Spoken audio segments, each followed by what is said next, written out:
we're gonna jump into today. We're gonna go and let's start talking about contracts.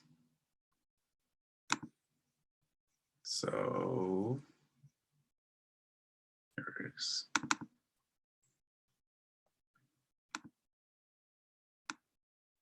Okay.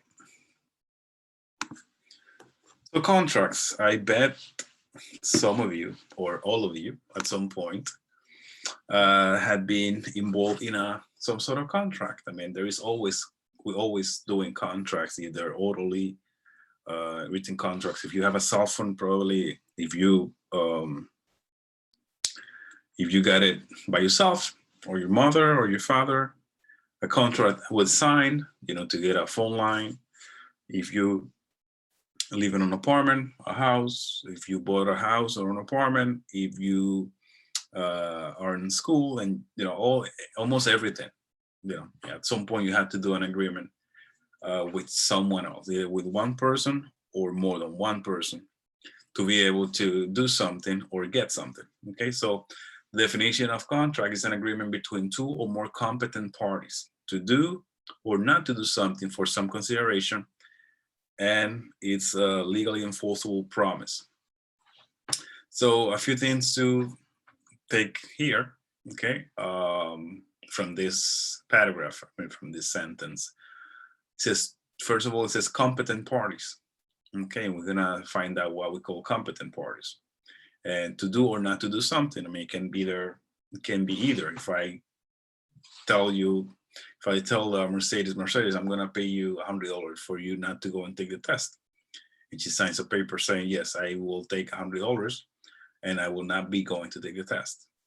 So that's a contract that we did for some consideration. So we're gonna be seeing what consideration refers to, but you already know.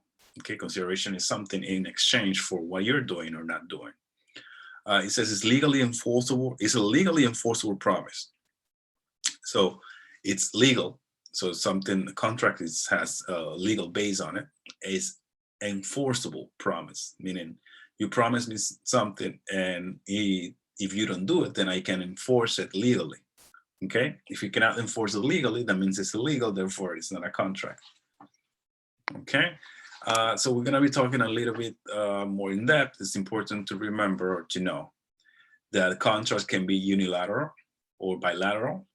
They can be expressed or implied. They can be executory or executed. Okay, and what do we refer by each one of this? We're going to see right here. So what do we mean by a unilateral contract or bilateral? So unilateral is a contract in which one party promises to do something if the other one party performs a certain act, but the other party does not promise to perform it. So unilateral means uni. So uni is one. So lateral means side. Yeah.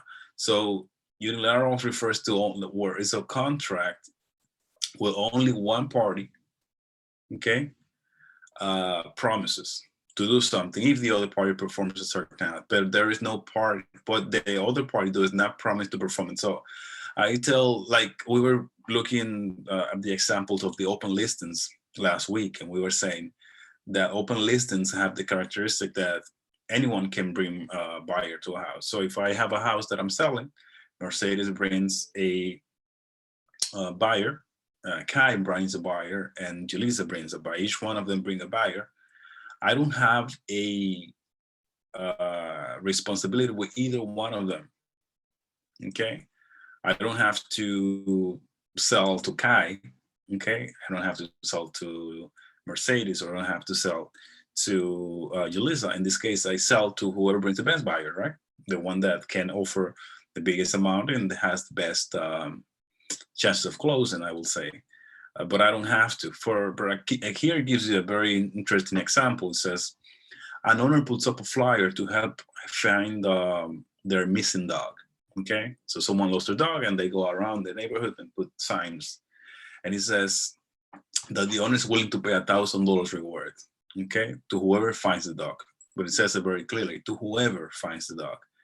So this is a type of unilateral contract, since the owner only has to pay to the reward if their dog is found. Okay, So it's like the same thing happens when the police puts out a reward for a tip for either a murder or something really bad. And it's not simple saying, "Oh yeah, I saw the guy walking by there." If the police doesn't really, if the tip is not good enough for the police to find the guy, then you won't get the money. So the unilateral, only one side promises something. Okay, the bilateral, a contract between two or more parties in which each party promises to do something. And this is really like the exclusive right to sell contract. You remember when we were talking about the exclusive right to sell. Remember, it's when you, as a salesperson or broker, will have the only right to sell a property. Okay, only you can sell it. Meaning, if there's the owner finds a buyer, then you don't you still get a commission. Okay, exclusive agency is when it's the other side. So in this case, it's still okay. There is a bilateral contract because the owner of the house or the real estate has signed an agreement giving you the right. He will be able to sell it, but still you have a responsibility with him. Okay, remember, it's a contract between two or more parties in which each party promises to do something. Okay, the purchase sell contract, same thing. If you sign a contract to buy a house from someone else, the person, once that person signs it, they tell you, yes, I accepted your offer, and I am willing to sell you my house. Okay, at least when we're talking about rental agreements, the same thing. I said to Mercedes, yes, Mercedes, I would like to rent a room or an apartment in your house. Sorry, a floor in your house. And Mercedes says, okay, I am willing to rent it to you. So for this amount of money, for this amount of months, I'm willing to rent for you. Okay. And the same thing happens with the independent contractor agreements. This is an old bilateral contract where two or more parties promise to do something. Okay. Now, express and implied contract. Express refers to a contract that has been put into words, either spoken or written. Okay. So express is when you actually go somewhere, and let's say when you buy a phone, they make you sign these documents. You just don't go in and say, "Oh yeah, we have this great offer," and said, "If you take one phone, if you buy one phone, we give you one free." You just go and pay $200 cash, and they give you the phone, and then you can walk away. It doesn't work like that. They actually make you sit down. They get your ID, make sure it's you, whoever signs this paper. They sometimes check on your credit. They explain to you all this stuff that you're going to have to go through. There's always a cash on that. So the same thing happens with the contracts, okay, when it comes to real estate. The purchase sales contract, the long-term leases, the independent contractor agreement, it's all pretty much put into paper most of the time. And there is something important that you guys should remember, and it's that in the state of New York, there is something called the statute of frauds. And it says that most real estate contracts must be in writing, meaning that most of the time, 99% of the time, judge will toss your lawsuit if you're trying to sue someone for breach of contract, for example. So if you're renting an apartment, it shouldn't be a verbal agreement or agreement. It should be in writing. Okay. The implied contract is an agreement that has not been put into words, but is implied by the actions of the parties. And I like to always talk about the implied contract too, because many times you're gonna be working with people that is related to you somehow, either friends or family. Okay, as long as you go out there, once you get your license and people start knowing that you do real estate, they're gonna start reaching out to you, because people always like to deal with people they feel comfortable with. And who do they feel comfortable with? Family members or friends. Okay, so instead of going to strangers, they're gonna start calling you and say, "Hey, look, I've been thinking about buying a house, and I thought about it for a while, but now that I see you're a real estate agent, maybe I guess you can help me out a little bit more." But what happens is that they will talk to you, and let's say your sister, your brother, they're gonna come to you, and then they said this to you, and you're, yeah, sure, just tell me when you want to go, what you're looking for, and and then we figure out. And you're forgetting that at the end of the day, they're still your clients, and you owe them the same duties as any other person that comes from the outside. As a matter of fact, you're supposed to even show them your 443 disclosure form. Okay, we forget all these things because this is a person that you know, a person that is, related to you somehow. So, but at the same time, there is something called an implied contract, and it's an agreement that has not been put into words, but it's implied by the actions of the parties. So when you, as an agent, your services are requested, then the person, at that point, you must assume that you have to pay someone because you're working. Remember, you're gonna be working for under the sponsorship of an agency, right? Of a broker. And if you have an agreement, let's say you have a 50 percent agreement, that means that every commission that you get, you have to share 50 and 50%. So let's say you are looking for, someone calls you about selling a house. Okay, your brother calls you, can you please sell my house, whatever. Some of that money that the person is getting, maybe the guy says, oh, if it's my brother or my sister that sells it, I won't have to pay 5%. I probably will pay 1%. You forget to have him sign contracts and everything. You just do the whole transaction, and then the day of the closing comes, and the owner, your brother, your sister, finds out that you are collecting 4% from the sale, because your brokerage, your office, figured that was something that made sense. And then you're going to have an issue with him because he was assuming that you were not going to charge that much, that he was going to end up with all that money. That's why he told you to begin with. He figured, oh, that's my brother. You give him something just to do it. I take him for dinner and on Thanksgiving or something like that. Take him, I don't know, something simple.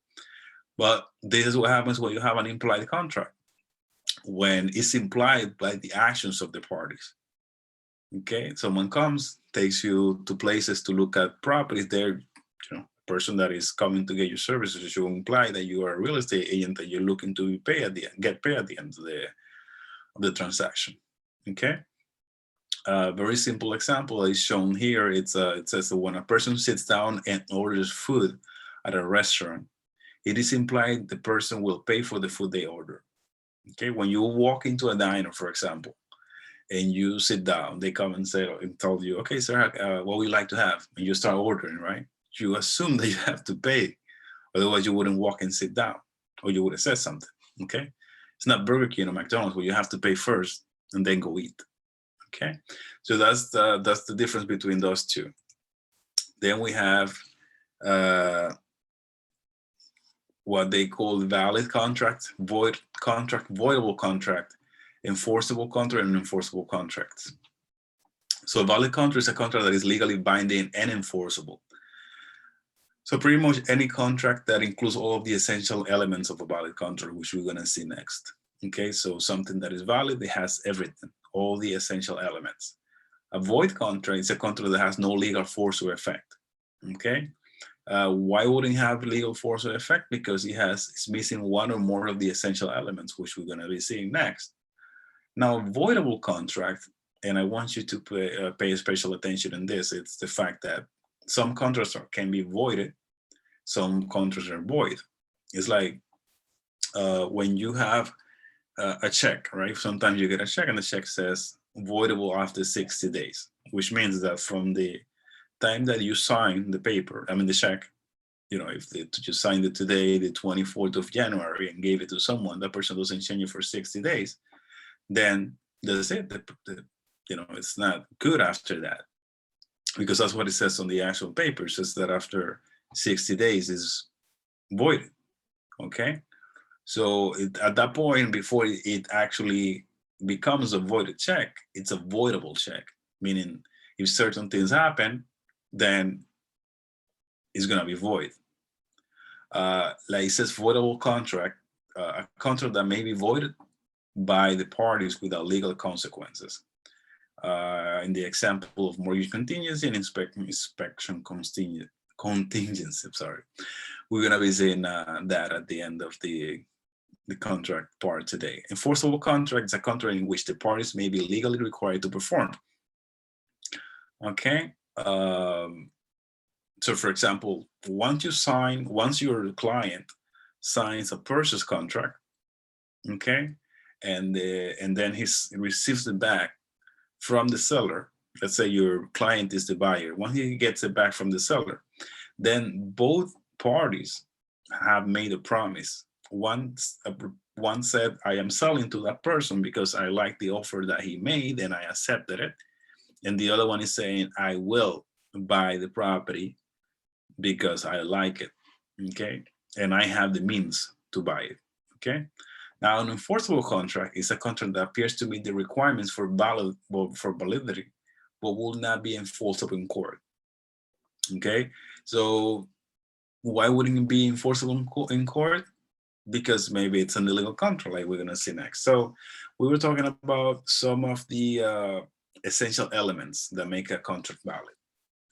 So here we have a one that I mentioned when I was talking about the concept of contract. I was referring to competent parties. A competent party is, at least in the state of New York, is a person of legal age of majority, meaning over 18 years old, okay? The fact that some of you cannot drink until 21 doesn't mean that it's a legal age, okay? Legal age is 18 years old. Now, it has to have mental competence, okay? Mental competence. And otherwise must have proper authorization. Meaning, when it comes to proper authorization, it's like, let's say I give Mercedes a power of attorney.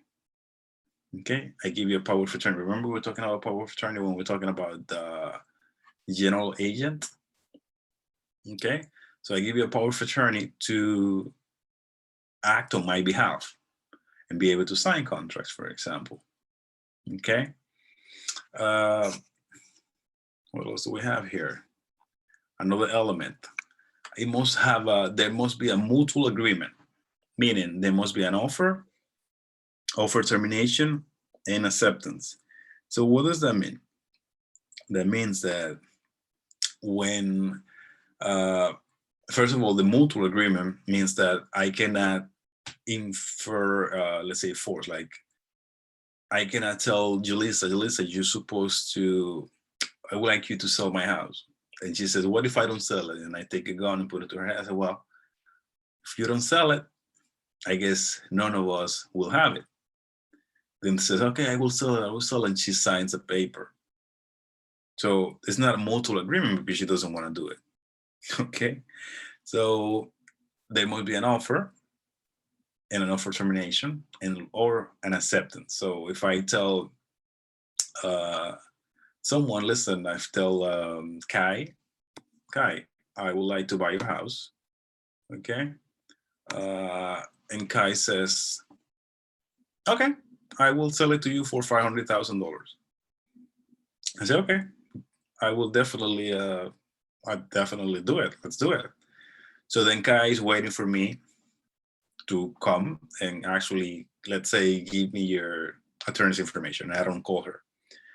1 day passes, a week passes, 15-day passes, and I don't have anything signed.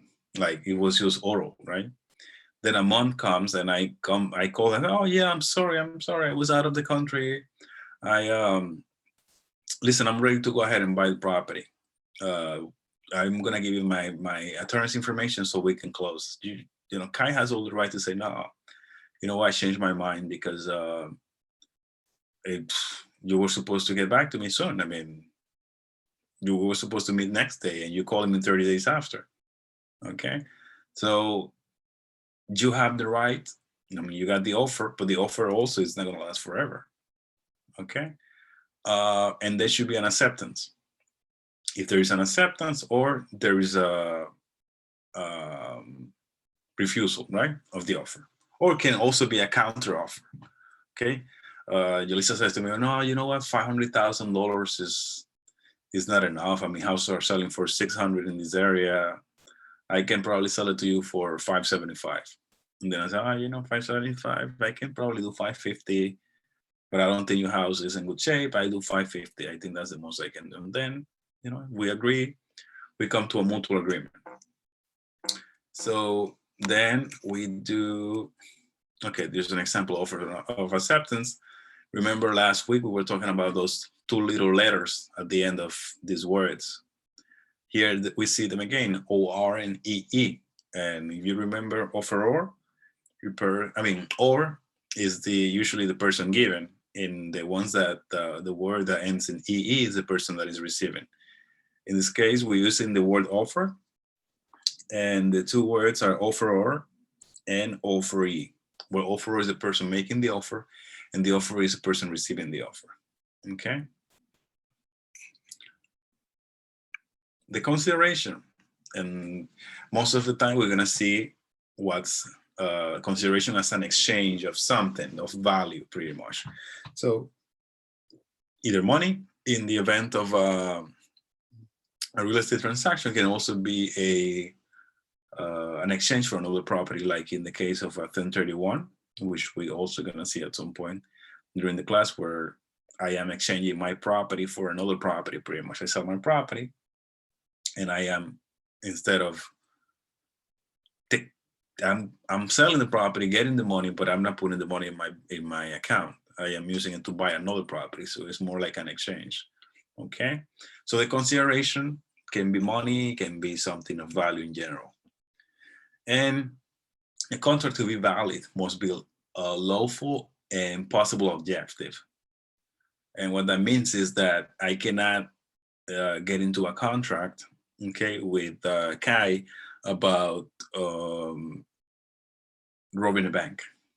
You know, she's not going to sign me a contract. Yeah, I promised that I would rob 30 banks in 2022. Like, I cannot take her to court and ask a judge to have her pay me, you know, a commission that she was supposed to pay me if she did the robberies, because that's illegal. Okay. So the same thing, like this happens many times when you're trying to rent something that it's illegal. Let's say you have an illegal basement, you know, something common, illegal basement. You actually rent. This is why so many people try to rent basements and say they don't give them leases, because I mean, if the basement is not legal, then you are not supposed to rent it. So when a person comes and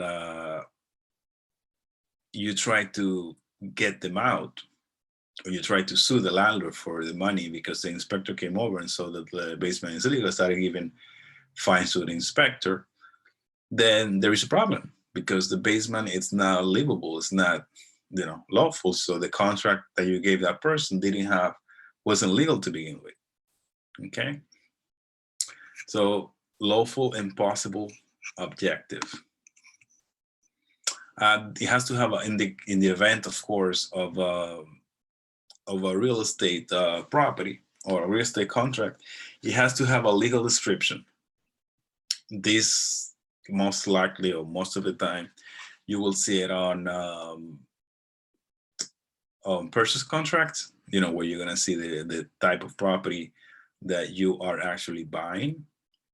It's going to tell you the specific description of what you're getting, what type of real estate, and the specific location, the specific size, the specific, how you call it, location, with reference to the place where it's like it's gonna be as specific as possible. Okay, as you can see here on the screen. Also, because of what I mentioned before, the statute of frauds requires all New York State, most of real estate transactions must be in writing. So other agreements other agreements are lawful in some cases, but not in New York State. Okay, you always have to have signed contracts. Okay, so performance and discharge of contracts. So when it comes to contracts, you may find many cases, many situations that may happen. Okay. Oh, well, before I jump to that, I forgot to mention something when it came to the legal age. The legal age is important that you guys remember something. I mentioned the legal age in the state of New York is 18 years old. So what happens when an adult enters into a contract with a minor? Okay. The contract is voidable by the minor, meaning that even if the minor pretended to be 18, the minor can like void the contract at any time before turning 18. And the other party, which is we're gonna assume that it's a person, an adult, doesn't have the right to enforce the contract. Okay. Now it can be, if it's the opposite, the minor has the right to have the adult go ahead and perform the acts that they were promised. So let's say Kai is 17 years old and she gets into a contract agreement with Julissa, okay, to rent an apartment. And just when she's about to move in, when Kai is about to move into the apartment, Julissa finds out that she's 17. And she says, oh, you know what? I don't think this is gonna work. I didn't know. I thought you were like at least 19 years old. This is not gonna work. I don't think I'm gonna go and rent you the apartment. They already have signed leases, right? And so Kai has the right to take her to court. Okay, Kai has the right to take her to court.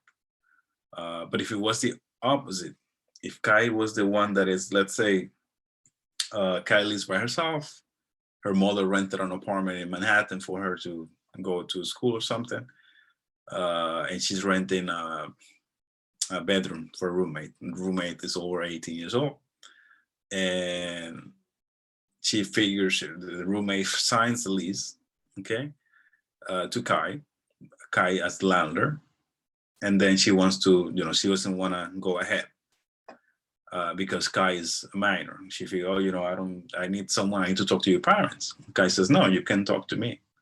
So no, I don't want to talk to you. I'm not doing this. I'm getting out of here. So Kai has the right to take her to court. So like she already paid. She said she was gonna move in and she didn't move in. Okay, that's what the law says. All right. So what else do we have? We have in the last part we're talking about the performance and discharge of contracts. Okay, so you expect that every time you sign something, you sign it out of good faith.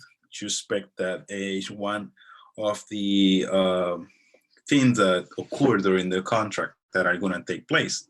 Okay, because as I said, you're doing as a mutual agreement. When you go to get a phone, you're all excited about buying the new phone, and you sign for this 18 months leases. You don't even think about how much you're going to pay. You just love the phone, right?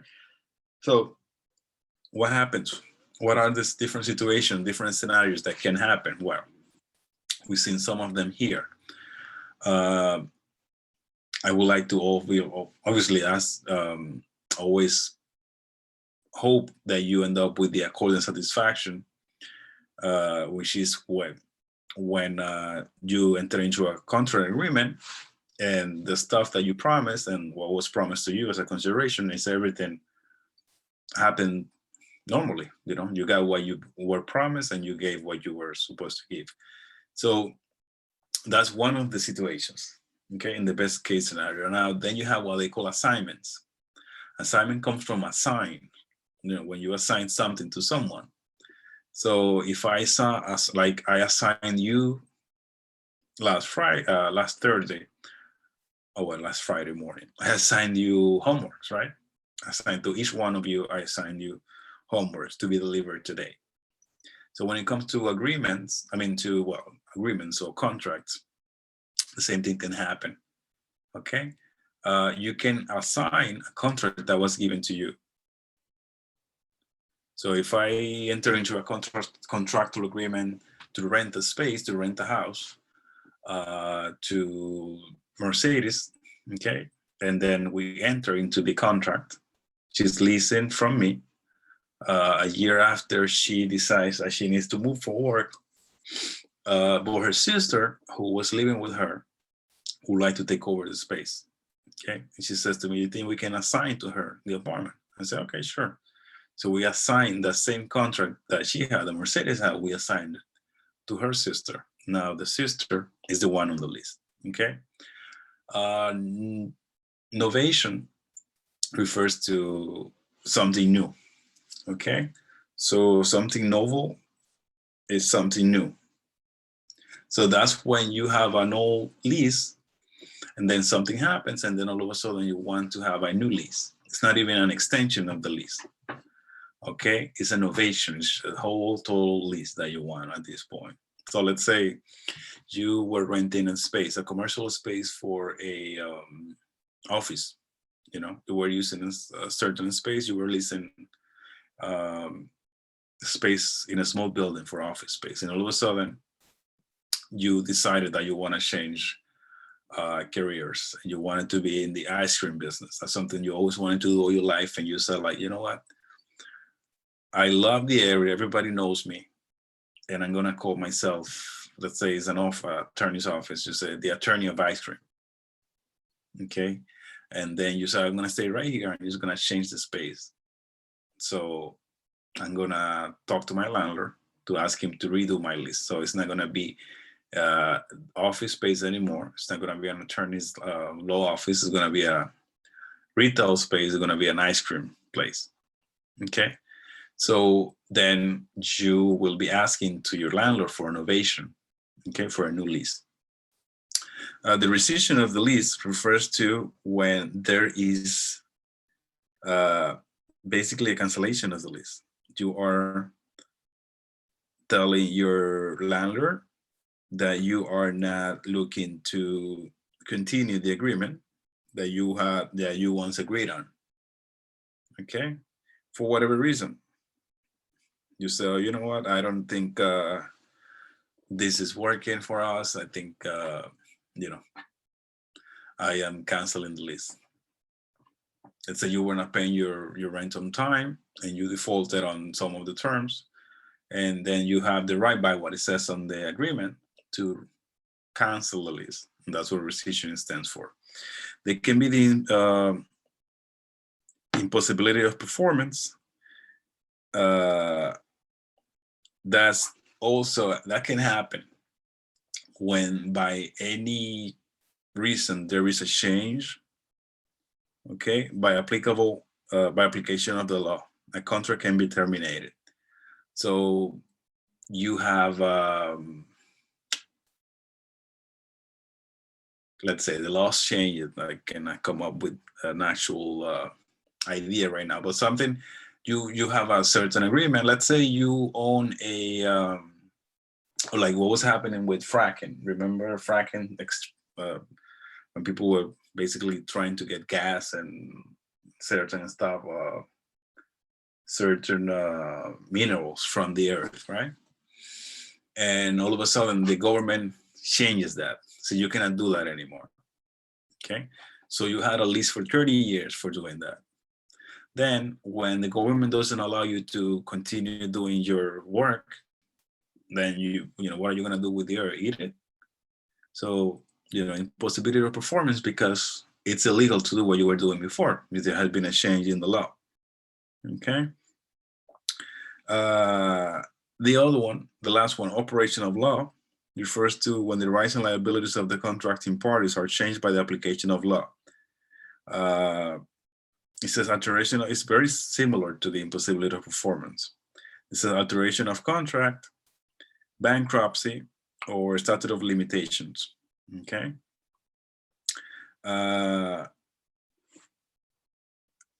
Operation of law can happen. Let's say you have a listing.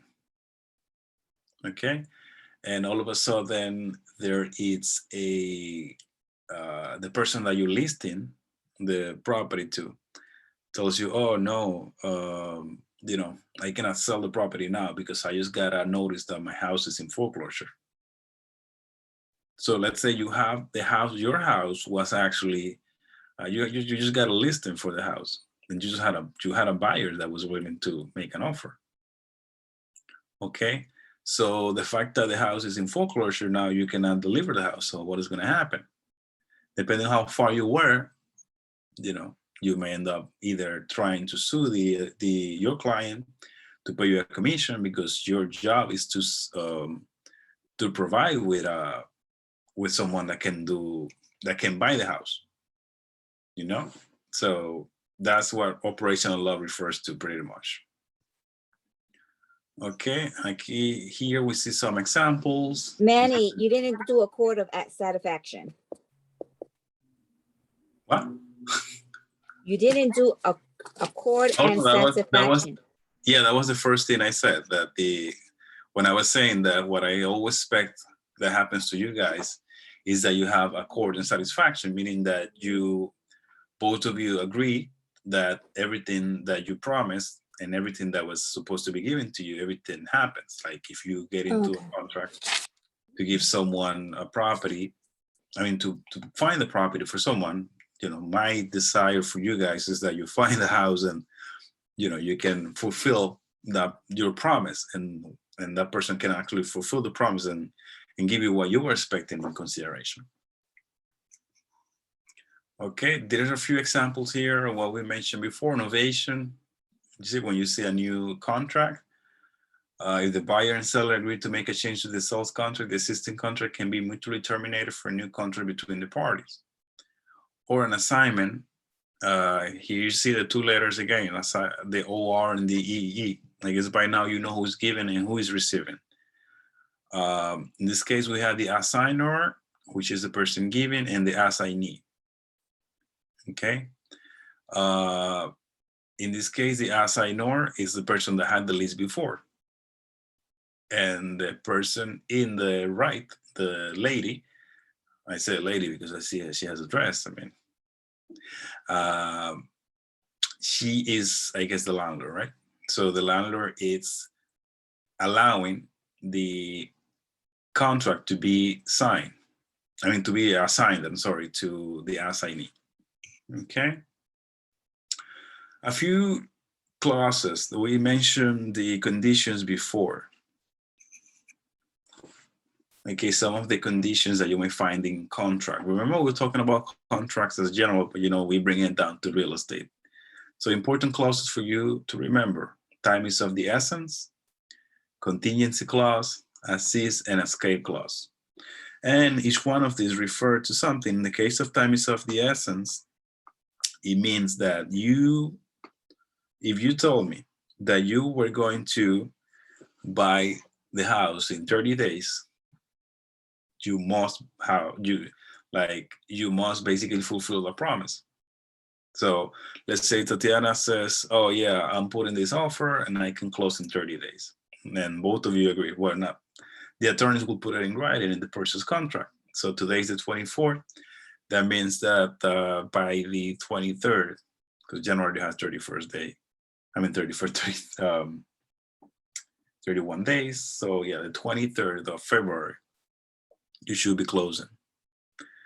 So what happens is this: Tatiana is buying from me, and she says they agreed that by the 23rd, she's gonna be ready to buy, meaning to close. Okay, the 23rd arrives, and Tatiana is not ready yet for whatever reason. I call Tatiana, are you ready? On the 22nd. And she said, no, I'm gonna need a few more days, you know, to close because I have issues with the bank. Okay. So I said, okay, listen, I have two options. I can either cancel the contract.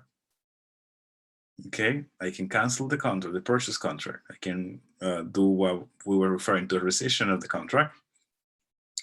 Or I can just wait, give her a few more days. But after the 23rd of February, I have the right to cancel the contract at any time. And she cannot do anything. Like if I cancel on the 24th, she cannot come to me and sue me, you know. She actually loses her deposit. Okay, so time is of the essence refers to that, to the fact that you have 30 days or 60 days or 100 days, whatever time is put on contract, to take event to fulfill your promise. And after that, the last day passes. At that point, the contract is voidable. Remember, we're looking at the difference between voidable and void. Okay, after the date, the final date it passes, then the contract is voidable, meaning, but it's voidable only obviously by the person that it's expecting to get paid, in this case the owner of the house or the landlord in the event of a rent. Okay, contingency clause. So contingency is a condition. Okay, and this is what we can see contingency clause in purchases. For example, when we have a mortgage contingency. So this is what's going to happen when you guys have your first listing, girls, you have your first listing. You are, let's say someone comes and say, okay, yeah, perfect, I like the house. They come with another agent, and the agent sends you a form, a binder or a purchase offer, and you show it to your client. The client says, yes, of course, let's, I like their offer. I think I'm gonna sell it to them. It's okay, perfect. So then you call the other agent and you say, listen, my client wants to do business with you. He wants to sell it to you. So yeah, let's exchange attorneys. And then you're gonna start asking questions about like if there is any inspection contingency, if there is any, usually the mortgage contingency, you're gonna see it on the offer because it tells you, but all the stuff like appraisal contingency or inspection contingency, you usually ask the other agent. Okay, what that means is that, for example, inspection means they're gonna bring an inspector to look at the house. Property inspector is usually someone that has knowledge of the structure and all the components of the house, how things work, the materials, how old is the house, has the construction experience. And they're gonna be looking at everything. They're gonna be looking at the plumbing, the electrical, the roof, the actual structure, and then they're gonna do a report. And with that report, they're gonna give it to the buyer. The buyer is the one that orders the inspection report. Okay, even if they don't sell the house, if they don't buy the house, they're gonna end up paying for that. So that inspection, if that inspection is not good enough for the buyer, the buyer has the right to back out of the contract if it's in a contract. Okay, because as I just said before, at that point has been an offer, meaning a purchase offer. Okay, a binder, meaning you don't have it's just it's a semi-contract. It's not really like it's a way of letting the attorneys know all the stuff that the seller and the buyer agreed to do. Okay, the actual purchase contract done, that is a legal contract done by an attorney, that one has enforceable. It's an enforceable contract. Okay, as is. Okay, as is refers to the fact that when you go and see a property, and that's basically what you're getting. What you see with your eyes is what you're getting. So if you say, okay, I like this property, I'm gonna buy it, then you can expect the property is gonna change. Meaning, if you do an inspection and something that was visible for everyone, and then the inspector tells you, oh, well, but I don't know if you remember that the floor was in this repair, like you're gonna have to redo the floor. Well, it was as is. The listing says house as is, meaning what you see is what you get. Okay. Escape clause is usually used on leases, on rental agreements, and it refers to the right that the lessee, remember the lessee is the person that is receiving the lease, lessee has to escape the lease in the event that there is any issue, let's say with new businesses. Okay, new businesses, someone says, Kai wakes up one morning and says, oh yeah, you know what, I'm really good at doing ice cream or doing cookies. Okay, cookies, perfect. You know what, I'm just gonna go and rent that space, but I'm not sure if it's, it's just like my entrepreneurship spirit. So I'm just gonna go and try it out. see what happens. But I want to have escape clause. I'm going to put a 5 years lease on it. But I want to be able to escape in 6 months if I see the business is not doing well, because I don't want to spend all my savings on this. So escape clause allows someone that just moved into a space, have a few months to try their luck, and then that usually has a time. So let's say they also call it a good guy clause, escape or good guy clause, and after that time, then you just go back and you're a regular lease. I mean, a regular tenant. Then you have to stay in that location for the rest of the lease. All right. So, okay, before we go to this part, say 54, let's just, does anyone have a question?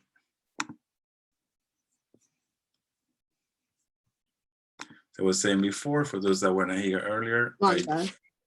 Manny, when Yes. you get a chance, we can go back to what you had for description and legality, for a contract to be valid, description and legality. Okay. Oh, no, was it? Yeah, no, I want to explain that a little more and to go back to for a contract to be valid. And it says something in writing. It went by so fast. Offer and acceptance. Yes, please. Okay. Thank you. Yeah. Appreciate it. Okay, great. Just give me 1 second. Oh, no.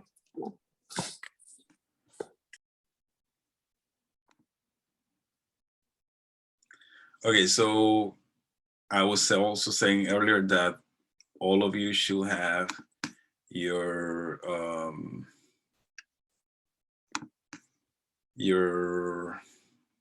quizzes up to date. So there's no excuses anymore. We need to jump into that. But let me just answer Tatiana's question before. Let me bring you back to here. All right. So what was the question again, Tatiana? I'm sorry. Okay, to explain a little more where it says for a contract to be valid, description and legality. That slide. For contracts to be valid. Wait. Oh, wait, I think. Wait. Okay, here. Well, description and yeah, legality. description. Yeah. Okay. To explain that a little more. Okay, so let's say when you go and rent on a space for rent, usually we'll tell you, let's say, okay, you're gonna show the parties, either your name, okay, Tatiana Marshall, or it's gonna show you the company that you opened up for yourself, okay? But then it also is gonna show what you're renting, meaning I'm renting the space known as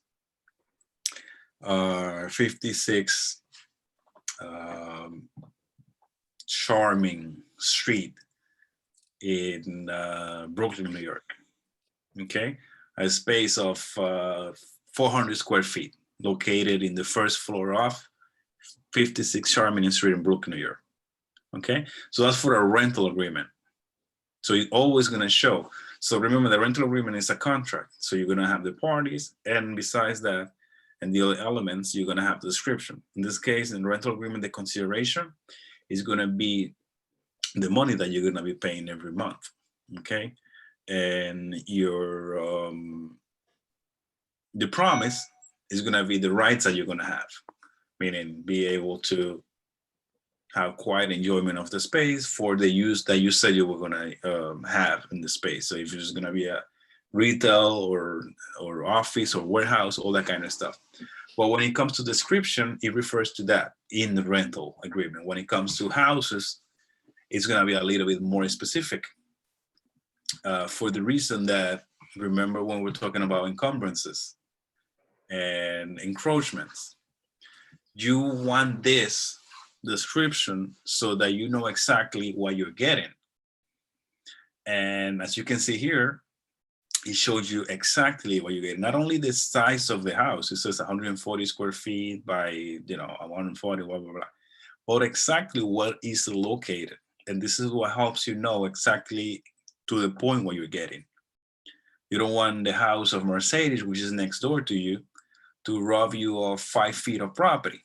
And the only way to know what you're getting and that what you're getting is real is by knowing exactly the description of what you are receiving in a purchase contract.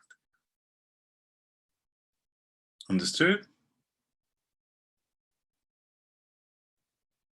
Yep. Yes. Depende. Yeah, I understood. Okay, Okay. thanks. So, yun na- Now the next slide. The next one. This one. For a contract to be valid, it has to be in writing and signed.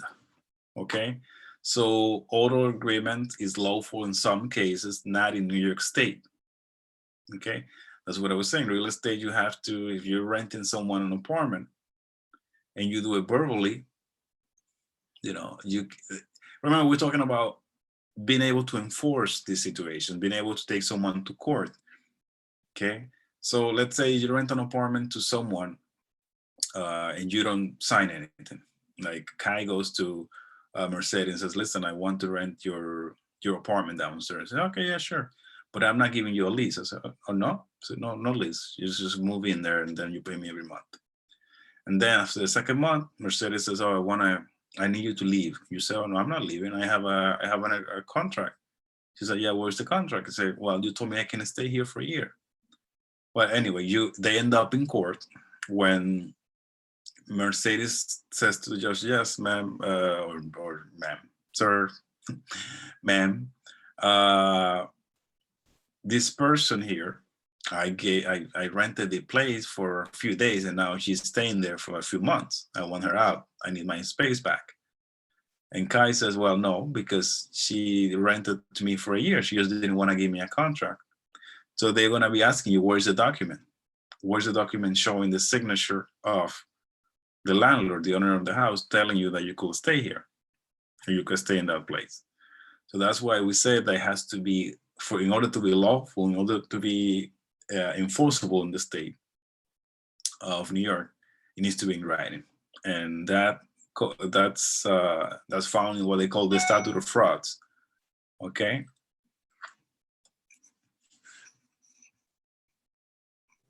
All right, thanks. No I problem. understand it. All right, that's good. Great. All right. So let's Right. go and do some of today's questions. Okay.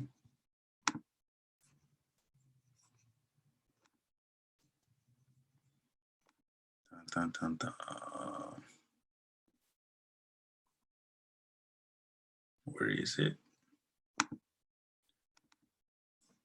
Okay. Nope, not yet. Oh, here it is. Okay, girls. We're gonna do contracts part 1. I'm gonna jump in right to contract so we don't forget about this. Okay,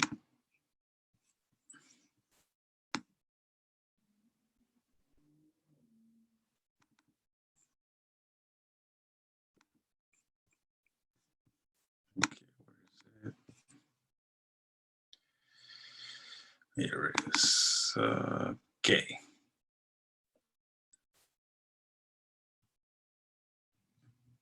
So once again, I need you ladies to work on the quiz or quizzes.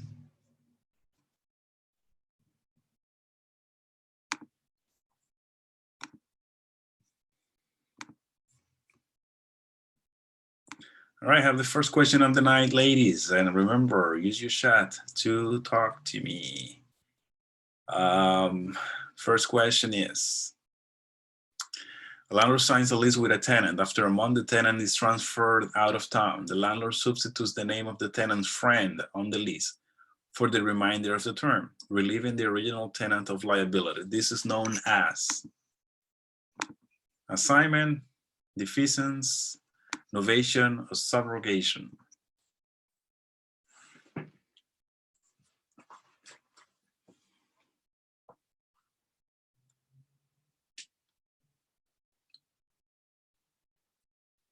I have an A from Kai.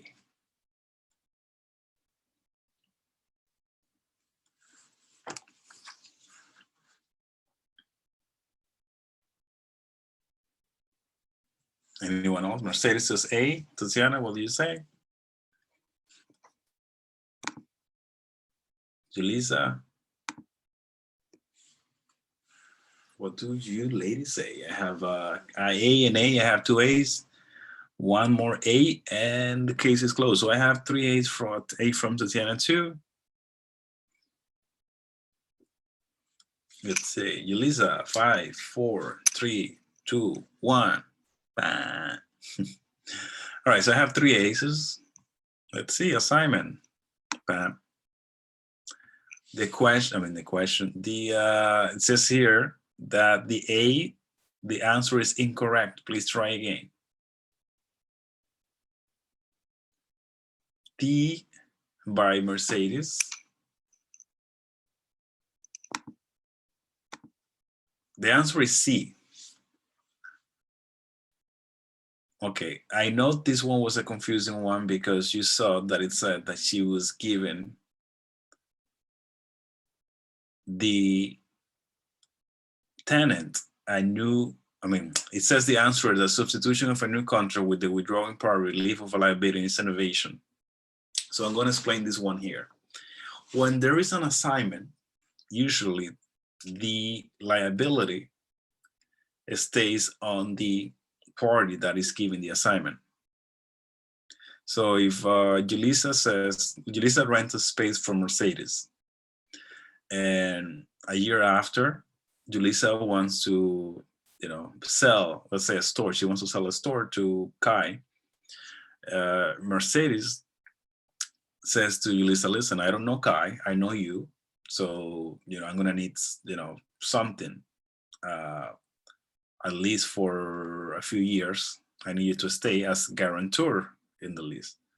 Therefore, Julissa says, okay, you know what, I'm gonna sell the store. I'm gonna stay in the lease, not as a main party on the lease, but as a guarantor, meaning that she's gonna have liability on whatever Julissa does. So then Julissa becomes the new lessee, but Kai stays as the guarantor. Okay, so she has liability on it. So that's the difference between an assignment and an innovation. So when there is no liability, when the party is not there anymore, the original party, then it's basically a new tenant. A new lease, pretty much, innovation. Okay, so the difference is gonna be that if there's someone stay, if the previous party stay on the lease, I still have a liability. If it's relieved of liability, then the is said to be an innovation. Okay. So let's see. Let's look at the other one. Okay, Daisy hired Cletus the clown to perform at her son's birthday party 6 months in advance. Okay, 6 months in advance. Well, I don't think we haven't seen this question yet. So this is what we're gonna be seeing next.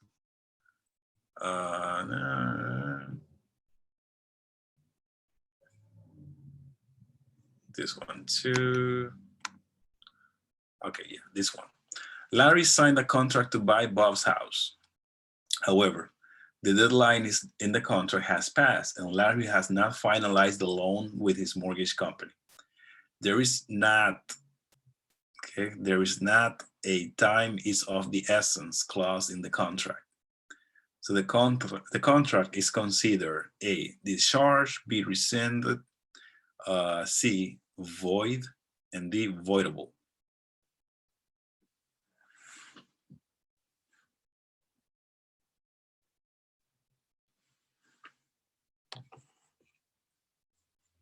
How is the contract considered?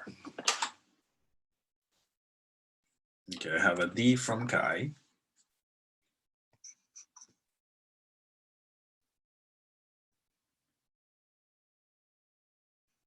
What does it? A D from Kai, a D from Tatiana, a D from Mercedes. And I guess Julissa is only listening today. So we're gonna go with the D. Correct. Well done. The contract is voidable by Bob because Larry did not perform by the stated deadline. Bob could choose to wait for the loan to clear and go forth with the contract. Had there been a time is of the essence clause, the contract will automatically be void when the deadline passes. Let's see.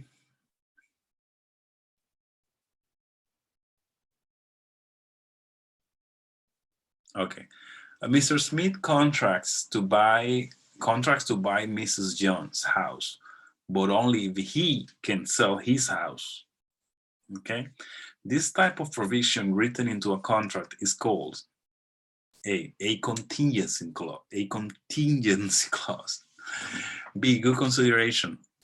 C, right of a specific performance. And D, a time is of the essence clause.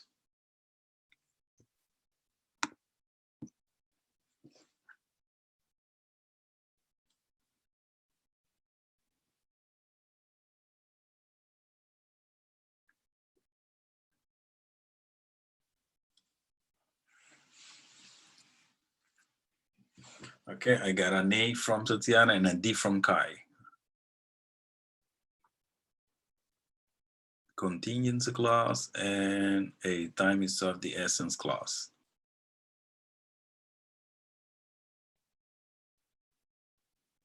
What does Mercedes says?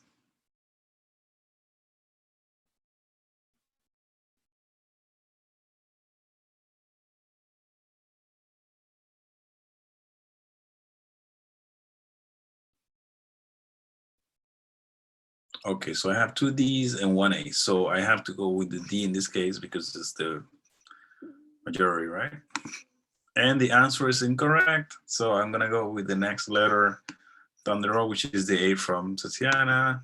Correct, the answer is A. So a condition such as this written into a contract is called a contingency clause. Remember, the word contingency means condition. Okay, so it's conditioned to something. In this case, it says the condition for Mr. Smith to buy Mrs. Jones' house is that he's able to sell his first.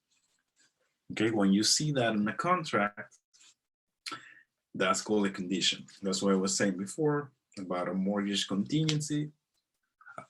Means that you need to, if you are not able to get a mortgage, then you can't escape the contract. If there is an inspection contingency and you are not able, the inspection, you don't like what the report comes with, then you don't have to buy the house. Okay, so that's why many times you're gonna see that when your client is the buyer, the seller is gonna require that you do the inspection before you even send the contracts out. You never know what can find. Usually by the time you bring a buyer to a house to look at a house, at least they have been pre-approved, so the chances of a mortgage not go through are very low. So even though there is a mortgage contingency in the purchase contract, the chances of an inspection not passing are higher than a mortgage because, an appraisal contingency that we're going to be seeing today. But that's basically contingency stands for condition. Okay. So does anyone has any questions so far? Okay, so we're just gonna go take a 2 minutes break and then we are going to come back here. Okay, so see you in 2 minutes.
Okay, guys, remember, welcome, Luz Bear. Remember that the videos of the classes are also on the website. So if by any chances you need to, go over the material, if you're doing those quizzes, you're doing the homework, and you do something you are lost about, you can go into the classes. You can rewind, you can go forward, whatever you need to do to get back to the section of the video where we were talking about that specific subject. So now we're gonna go back. We're gonna finish up with the section of the contracts, and then we're gonna jump into the last section of the class, which is gonna be evaluations. So at the end, we were, here we go.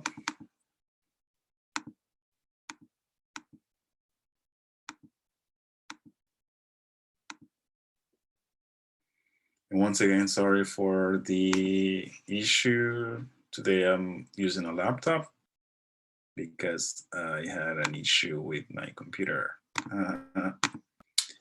Anyway, here we go, breach of contract. Here we're talking about breach of contract. So what are the different situations that can happen when you encounter yourself in a situation where someone has been breaching the contract? Someone promised you to do something and they are not doing it. So there are certain situations, certain conditions that can happen. And breach of contract is that someone breached their promise. Someone is not doing what they were supposed to do, what they promised they were going to do. So you have the cancellation, which is the termination of a contract without undoing acts that had been performed under. Okay, so let's say both of you decide to cancel the contract for whatever reason. You are renting a space, or remember we were talking about last week about the tenancy year to year, meaning there is a time when you know that started, but you don't know when it's going to end, like a month-to-month list. Okay, so you're collecting rent every 30 days. So that person has right for 30 days. There is no written agreement at that point. So you say to that person, you know what? I think I want to actually have someone that has a lease in the space just to protect myself. And you as the person that is renting, you say, oh, you know what? Yeah, but I don't want to be here anymore. So I think I'm just gonna go. You probably say, well, in this case, there isn't an actual contract because the person just stayed there.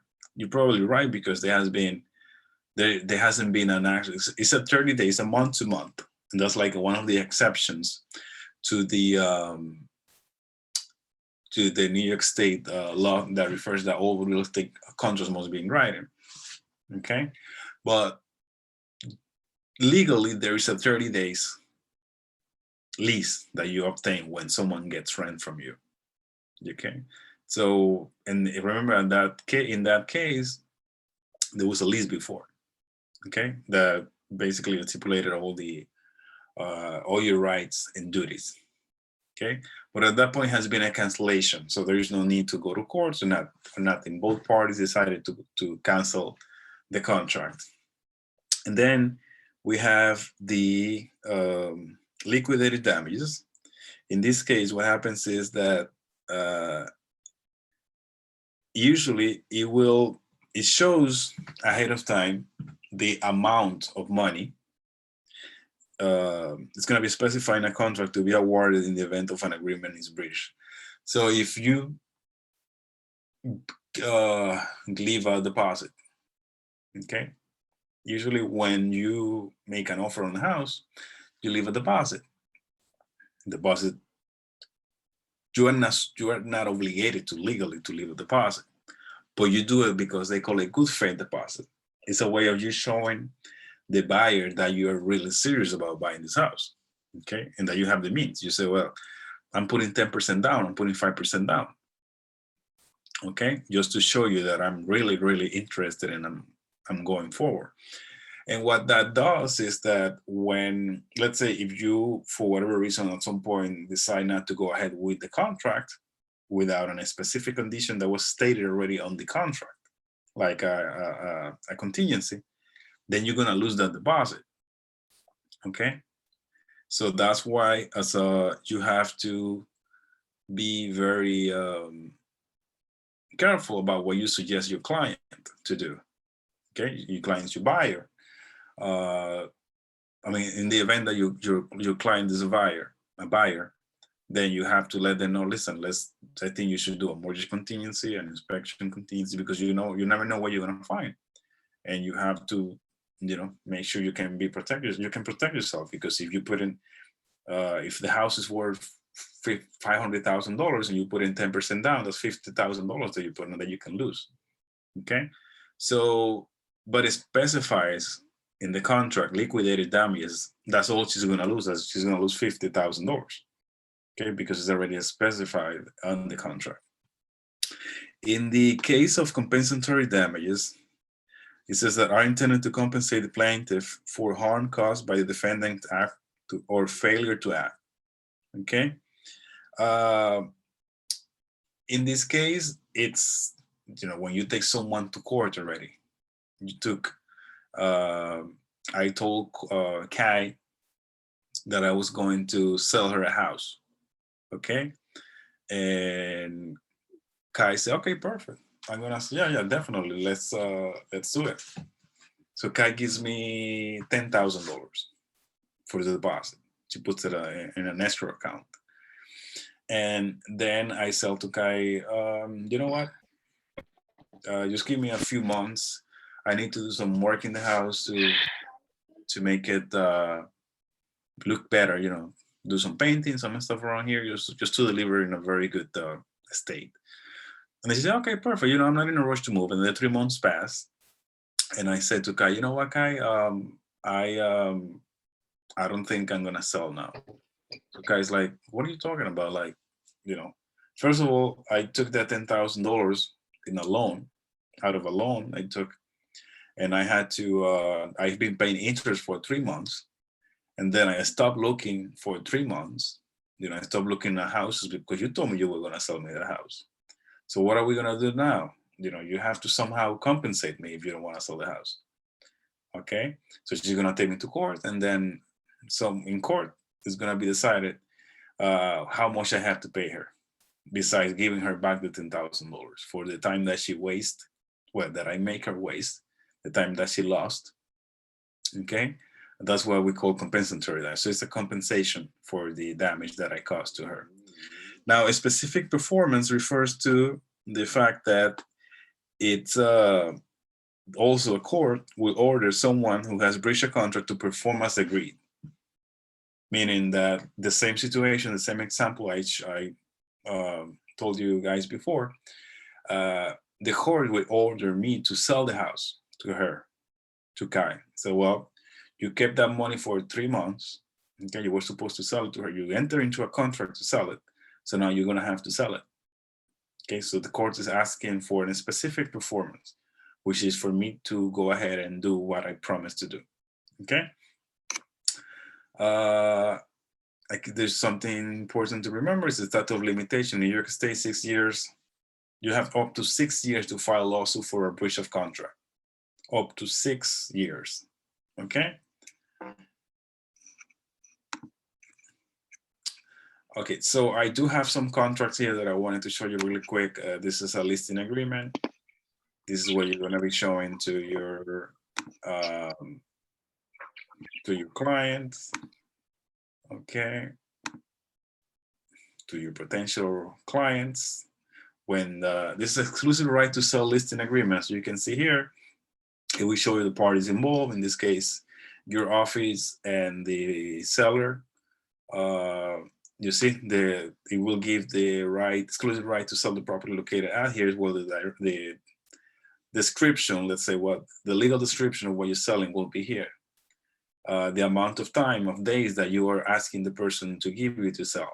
The listing price that you have agreed that your client feels it's right based on what you told him or her that the property was worth, or the property could sell quick. The start and the end of the contract, the commission that you pay, including the commission that you're willing to pay to the agent that is bringing someone and to your sub agents. Okay. Here's the signatures and all this stuff. I'm going to post this on your chat so you can take a look at it. Okay. So there's a listing agreement.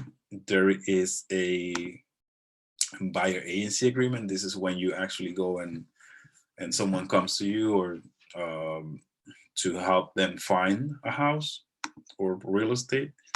Right to rent agreement.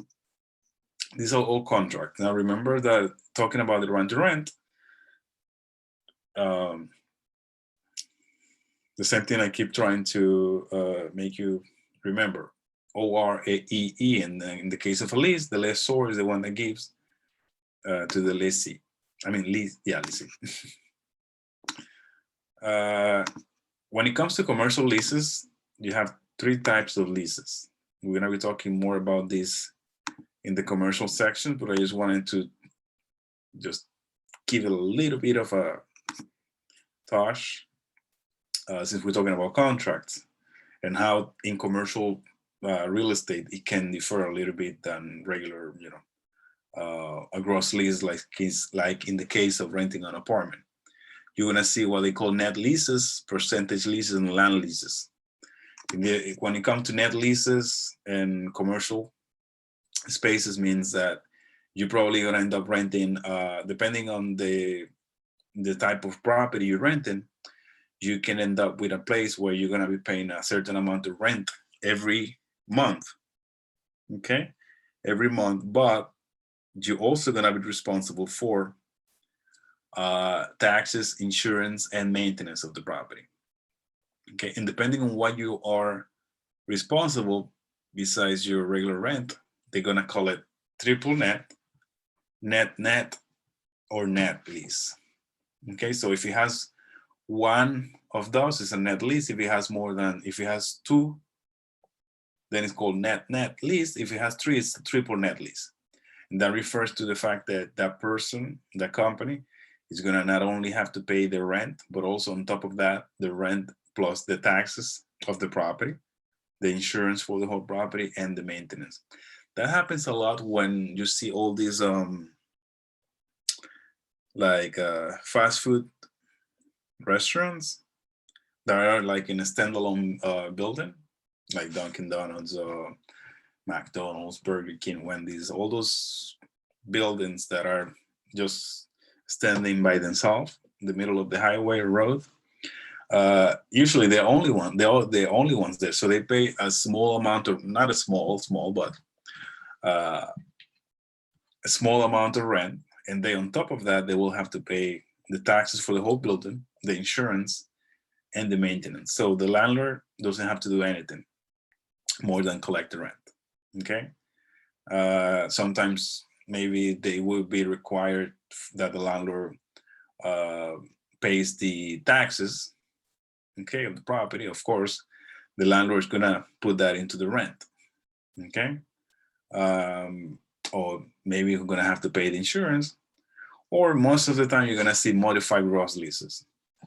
Modified gross means that the rent, so the taxes, insurance, and maintenance is all included on the rent. Okay, so a person pays $5,000, and then the landlord will have to pay taxes, the insurance, and for the maintenance every year. Of course, let's not confuse building maintenance with business maintenance. So, they're talking about making sure that the roof is in good shape, and certain things like the sidewalk outside, that kind of stuff.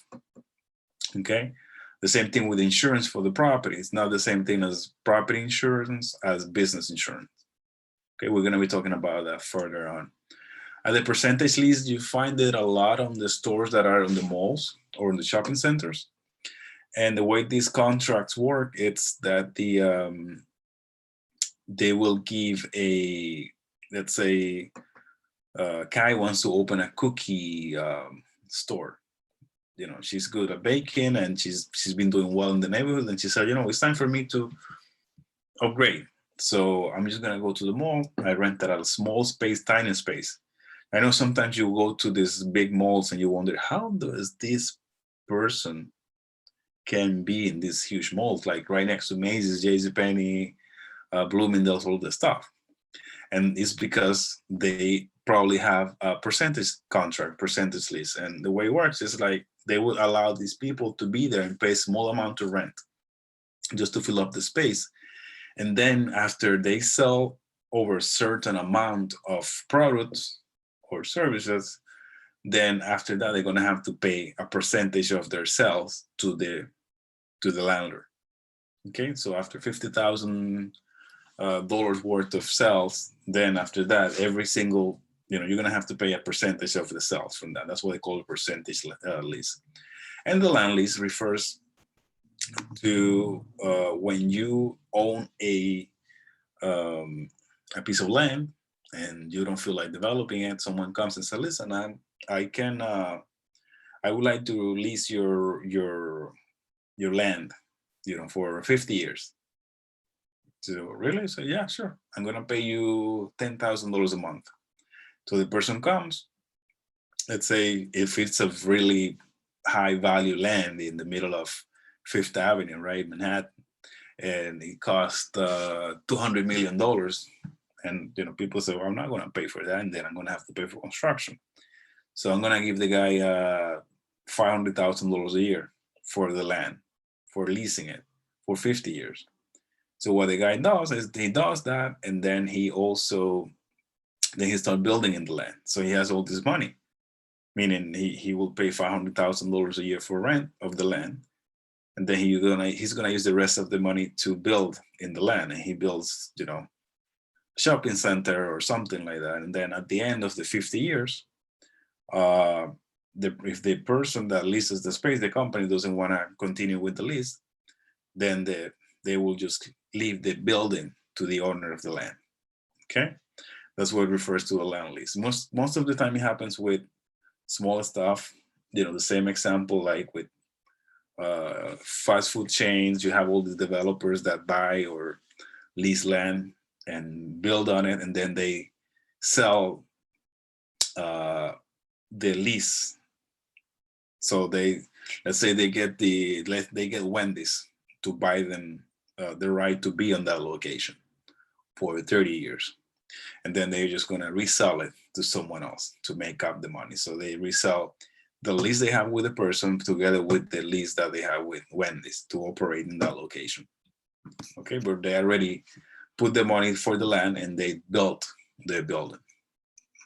Okay, graduated lease, graduated contract refers to the fact that all these leases, they go up, every year. So if you rented a space today for $1,000, next year is going to go 3%, 5%, 4%, and it's going to continue graduating up every year. Okay. All right. So we already spoke. We finished the part that had to do with contracts, and now we are going to be talking a little bit. It's already 9:35. Well, we have time to not finish up this one, but talk about valuations. Okay. And valuations, we always say that, everything has value in life. Someone's garbage is somebody else's gold, right? So it's important that we know in real estate, the valuations are very important, of course, because, when you're trying to sell something, even as long as you buy something, you're already thinking, as soon as you buy real estate, you're really thinking about things that you should do or shouldn't do to raise their value, and some people have some misconception about what they can do. Like, you think that adding a pool to a house, it will add value to the pool, to the house. But experts said, no, that is the opposite. Okay. So there are many misconceptions when it comes to the valuation of properties. And value is important because you are going to be, it's like a way into the house of a seller. for them to know how much their house is worth, how much money they can make. Okay, so its valuation can be affected by what they call value characteristics. And the first one that shows here is demand. Of course, before we jump into this value characteristics, we can say that one of the most important things that can affect valuation of a house is location, of course, but location is location, location, location. Okay. Well, besides location, there are all the stuff that needs to be taken into consideration, and one of them is the demand. Demand is the need or desire for a specific good or service by other. Okay, and demand is essential. Okay, demand is essential. Like if people doesn't have a demand for a service or a product, why even produce it? Why even put a factory to make it? There is no demand. That product will not have any value, any price, right? Another important characteristic is the utility, which is the ability of a good or service to satisfy human wants, needs, or desires. Okay? In real estate, utility refers to the usefulness of a property. Okay? For some people, you see a building, like a one-story building. For Kai, it looks like a great office space. For Mercedes, looks like a great beauty parlor. For Julissa, looks like a great restaurant. Like every person will have a different utility. Everybody has a different look. So the usefulness can vary, and therefore the valuation of it, because the value that one person has for it might be different from another person. Okay, when it comes to houses specifically, like the utility of a two-bedroom house is fine for a couple that just is buying their first house and they having their first baby. Okay, but they may be thinking, you know what? I think we're better off having a 3-bedroom house, because what's going to happen when your mother comes over to help us with the baby? Okay. Or if they already have 2 kids, they're already thinking about 4 bedrooms, because they say, oh, you know what? We have 2 kids, and then your parents come over, where they're going to stay. I mean, we have to make them comfortable. So the utility, the usefulness of that property is going to be different depending on what people feels about it, the buyers in this case. Scarcity, of course, it's like on the same boat as on demand. Okay, it goes very close with the concept. Okay, when we say something is scarce, meaning there is not enough supply of it in the market, then if there is high demand, everybody's going to be paying what they have to pay to get it. So with something scarce, like 2 family houses, for example. 2 family houses in certain areas are very scarce. So when there is one, everybody's looking to move into that neighborhood, then the demand for it goes up. Therefore, the value goes up. Okay, so the scarcity of a service or product basically is reflected on the value of it. The transferability is the ability to freely buy, sell, encumber, or dispose of property in any way the owner sees fit. Okay, so we were talking about disposition when we're talking about the rights that a person has, the real property rights, remember? And being able to do whatever you want with your property, okay, erases the value of it. Meaning, it's not the same when you decide on the value of a property that is in foreclosure than the value of a property that is completely free of any encumbers, okay, any mortgages, any liens, okay, anything. I mean, it's in great shape in terms of transferability, and it erases its value too. Okay, now we just spoke about, look at this. These are the value characteristics. Now we're going to be talking about the physical characteristics of that affect the valuation. So we have the uniqueness that refers to the fact that every place of land, every building, and every home is different. Okay, no two homes are the same. Okay, so you can be in a block where all the houses look the same, but they are not at the same place. Okay, one house may be in the corner. Okay, one house may be in the middle of the block.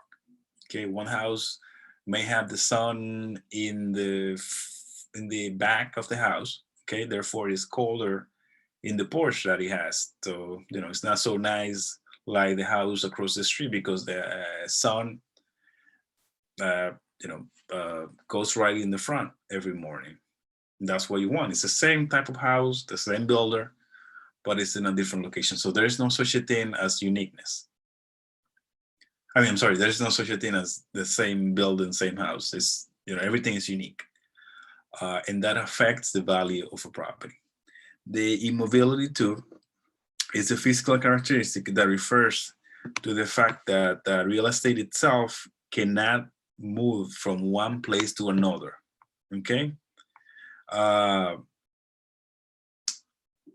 Of course, I mean, right now you see all these mobile homes and all the houses you can build in a factory, and you can bring them wherever you want. But at the same time, you're talking about land. Okay. Remember, land is fixed and cannot be moved.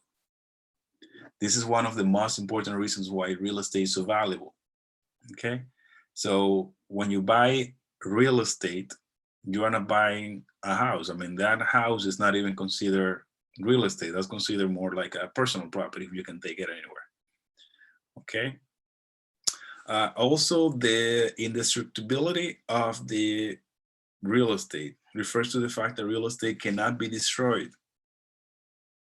Okay, you can throw gasoline on a land and the land will go on fire if you had grass on it, if it has trees on it. But once the fire department is done, there's gonna be land there. Okay, black land, ashes, but you're gonna still have your land. So there is no such thing as, unless you have an earthquake and the land opens in two, like a big crack in the middle, like the Grand Canyon. But still, I guess at some point, remember we were saying that the land goes, you own from the top of your land to the middle of the earth. So you still have, all the way in the bottom there, you may have some land left. Okay, let's see how we're doing time-wise, guys. 9:44. Let's see what's coming next. Hold on. All right, yeah. You know what? Let's leave this for tomorrow. So, because we're gonna have to talk about appraisals, and I want to have time. You guys, girls, have any have any questions before we move on to the quizzes?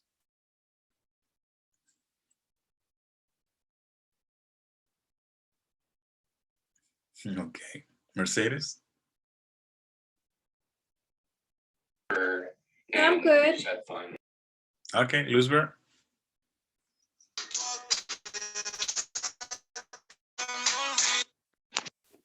Got you.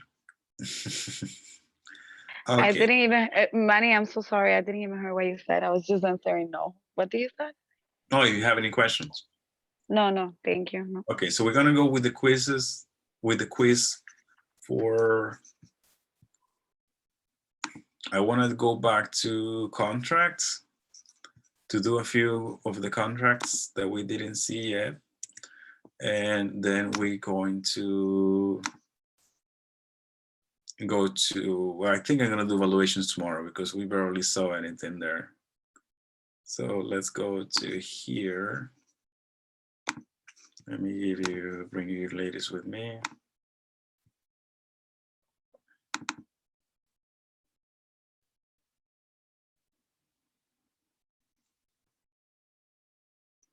So I'm in contracts part 2.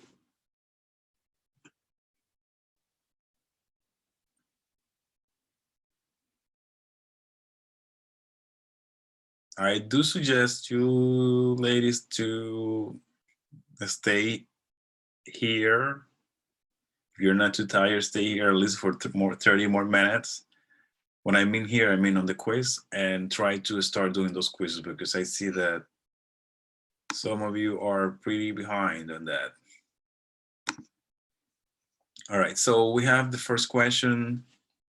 Let me open the chat. Okay. So Marvin contracted with Walsoft Plastic Corp to install vinyl siding on his house. The contract stated that the company will install Acme Type A siding. However, due to shortages, Walsoft Plastic Corp could not obtain that particular siding.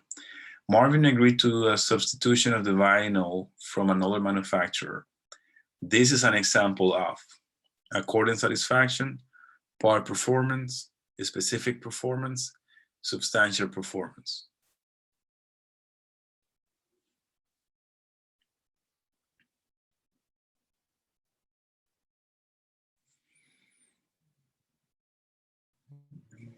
Okay, I don't have any. Yeah, not yet.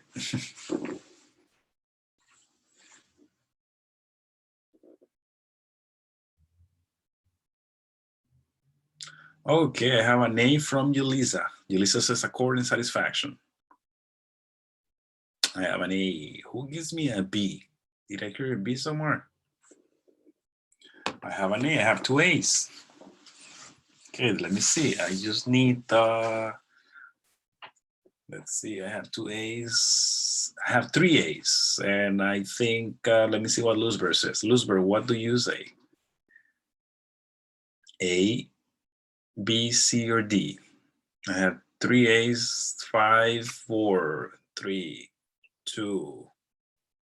I'm gonna go with the A. Luzber says C. Okay, the A wins for now. Let's see. The answer is A. Okay, I do have an A. According satisfaction is when there is an agreement to accept something different than what was in the original contract. This topic can be found in Unit 3. Okay, seller, Joe's agent personally delivered Mary's offer to buy his house. Later that week, without making a change in the contract, Joe signed it. Then he addressed it to Mary and went to the post office and mailed it. Question: is the contract binding on both parties? No. The A says no because Joe didn't give it back to his agent. B, no, because Mary had not received it from her agent. C, yes, because all that was required was Joe's signature. And D, yes, because Joe sent it to Mary in the mail. What do you guys think? Remember, binding means that it's, what would be the word? Like it gives you already a responsibility to binding. Here we go.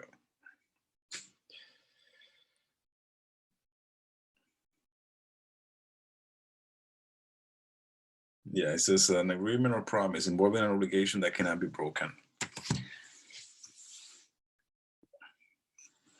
Okay, I have a B from Mercedes. She says no, because Mary had not received it from her agent. She says no. Who else?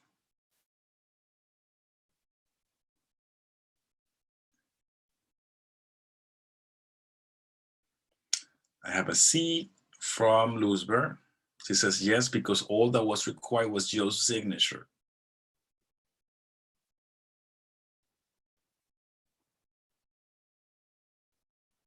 Okay, I have a B and a C. Okay.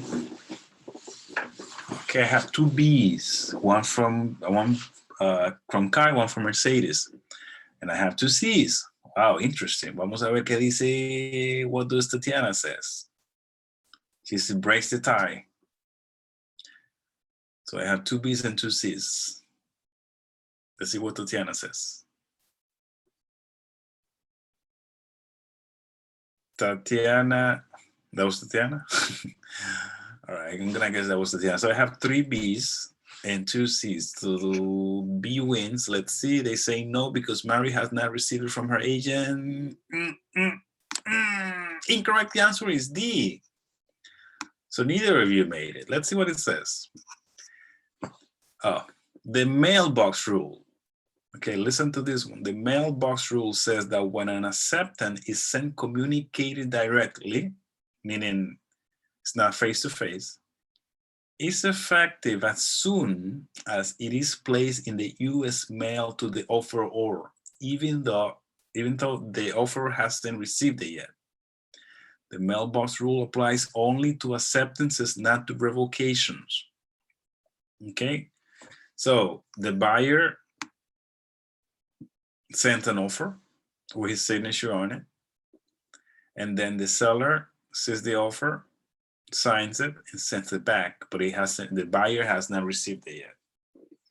So that means that the offer it can be enforced. Okay. So what else we have here? Which statement about an option to purchase agreement is true? It binds both the buyer and the seller. It binds only the buyer. It is generally limited to a fixed price within a specific time period. It's required option. It requires option money to be refunded if the buyer does not buy. So, option to purchase is an option that you will see. I guess you have seen those ads saying, "Oh, buy, rent to lease." I mean, rent to buy. And the one talks about residential properties. In commercial, it says it will give you an option to purchase after you have been in the rental agreement for a while. Okay, so you have once you sign the lease, you have a date by when you have the right to purchase the property at a specific amount that is stated at that point when you sign the lease. So if it's 3 years from now, you're saying, okay, I'm gonna buy the property for, or actually it's an option. So you don't have to buy. Well, I'm telling you the answer. Okay, I'm gonna be quiet now. So I have a C here from Julissa. I have a D from Luzber and a D from Tatiana. Is that right? So I have B, C, C, C. So I have 3 Ds. Oh wait, 2 Ds, 2 Zs, and 1 B. Wow, that's confusing.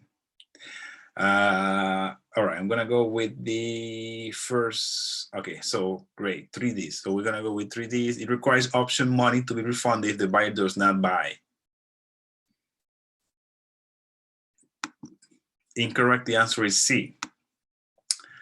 Okay, so I was just about to tell you the answer, that's why I kept quiet. So it generally is limited to a fixed price within a specific time period. What it means is, imagine if I told you that I am going to buy you a house in 5 years from now, but you have the right, like I'm obligated to buy it. Like, it doesn't matter what price you give me, then it wouldn't be right for me as a buyer, right? If you are the seller. So when you see this option, usually there is a prefix or a fixed price ahead of time or a range of price. So you're gonna see, oh, it's sold for, let's say, a house you're gonna be renting for $2,000 a month, and in 3 years you have the right to buy it for $500,000. Okay, or the first year, at the end of the year you can buy it for 500. At the end of the second year you can buy it for 550. At the end of the third year you can buy it for 600.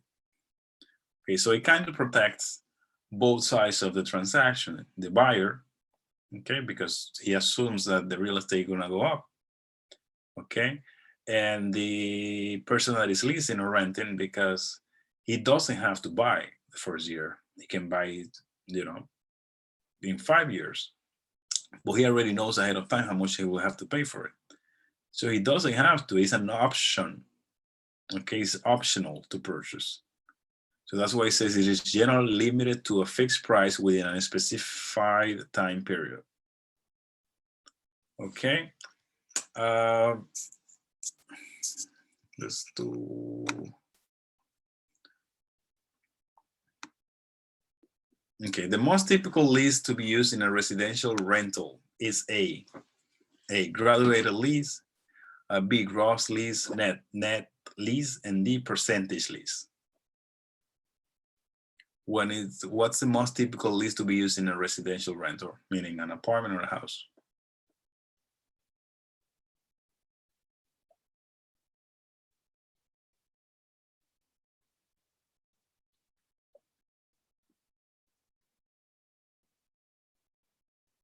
Okay, I have an A from Mercedes, a C from Julissa. What else do we have? Do I get a B from anyone else out there? Do I get a D? Okay, I have two C's, so we're going with the C's. What does Luzberg says?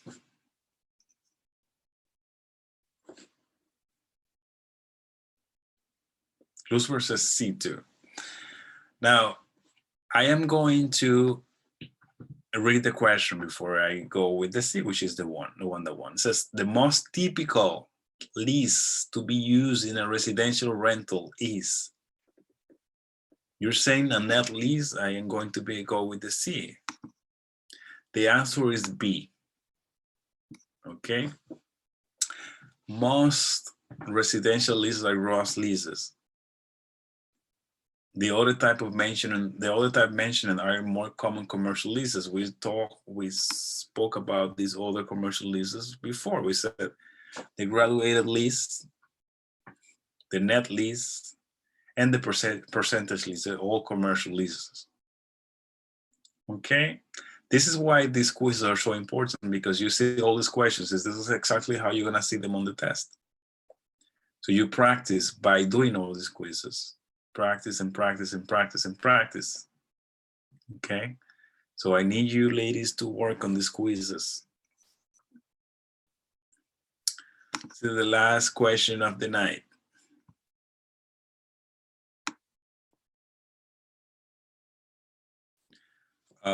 Francis wants to buy a house, but she's not sure where to begin. She enlists the help of an agent to help her find the right house and represent her through the purchase process. What type of contract applies to this situation? A, buyer agency agreement, B, listing agreement, option agreement, and C, and D is purchase agreement.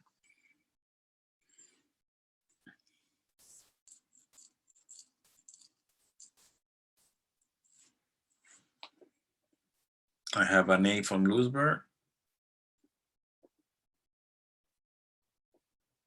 Anyone else?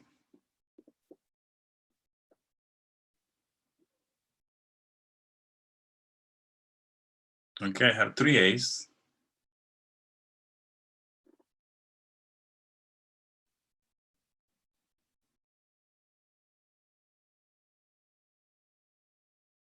I have a D from Julissa and an A from Mercedes. So I have 4 A's and 1 D. The A is buyer agency agreement. Correct.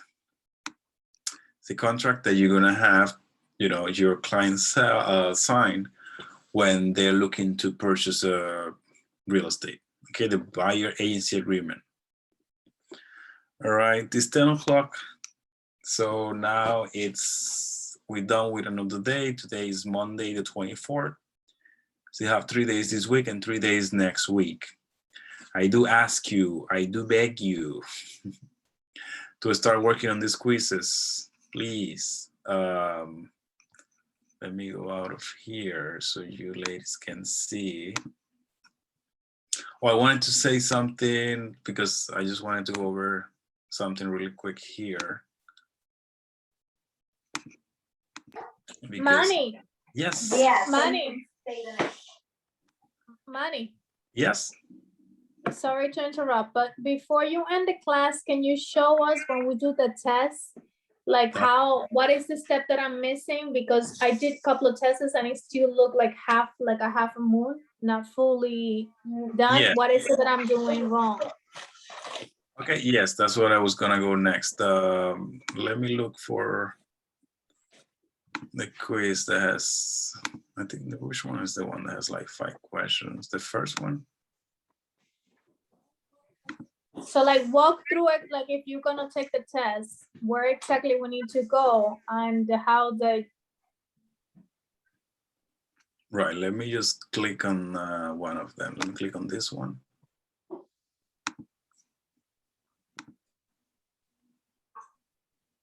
It's 1 second. So what happened is Mercedes was telling me that she tried this weekend and she did a few tests, a few quizzes. But this circle that is supposed to be completely black once you're done with it, for her, it wasn't showing black once you finished. So I wanted to show you how you get to that. Let me just refresh this to see if what's going on here. So there is an option. Once you're done with the quiz, you need to click on exit.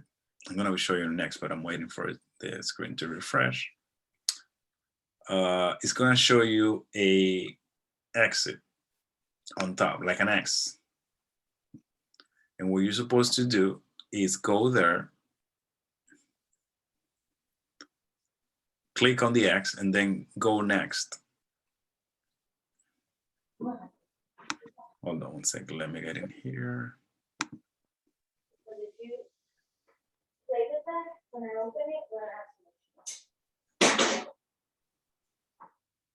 All right, 1 second.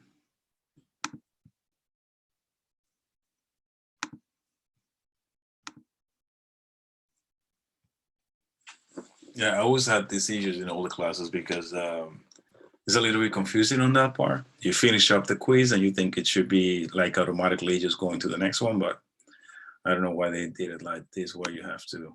All right, I'm gonna try to see. So start quiz. Okay, this is one. Okay, this is the one that has 5.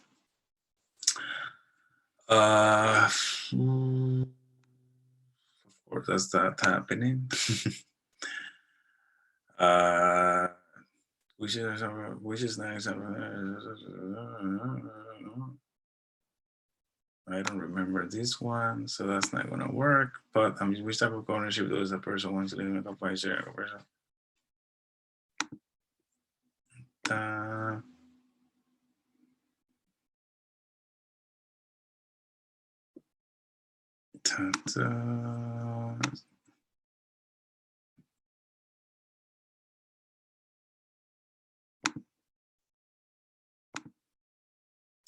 course I failed. Low inflation.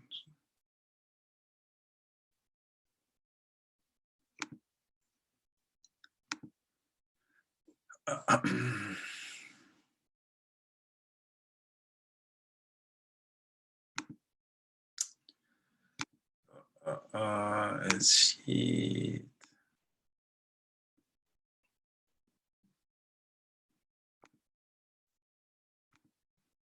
Okay, so look at this right here now.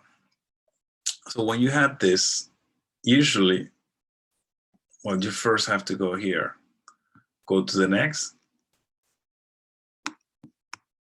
and then you get this. You have completed this assignment to continue. Either click on the next button below or click the close button, then select an assignment from the listing on the left. So the close button is the X here. First, you need to go next. Well, you can all close too, but you go next and you see how it does that automatically. It just takes you to the next one. And then you have your grade over here. so that means that I'm gonna have to retake the test and do that step? Yes. Okay. But remember, you right now I got an 80 right here, but you can go back to the same test and you can take it as many times as you want. And every time you get a higher grade, this is going to upgrade and give you the higher grade. It will never go down. I mean, you can go and take it again and just go back, take the quiz, redo this again, and then you're just going to get, as I say, I do encourage you to practice, keep practicing until you get 100 in all of them. That way you're gonna be more, you're gonna continue studying pretty much all the way out. If you have any other questions, you can reach out to me. I already got pictures of some of the homework from last week. If you feel like some of those questions you were not able to answer, you can just send what you have.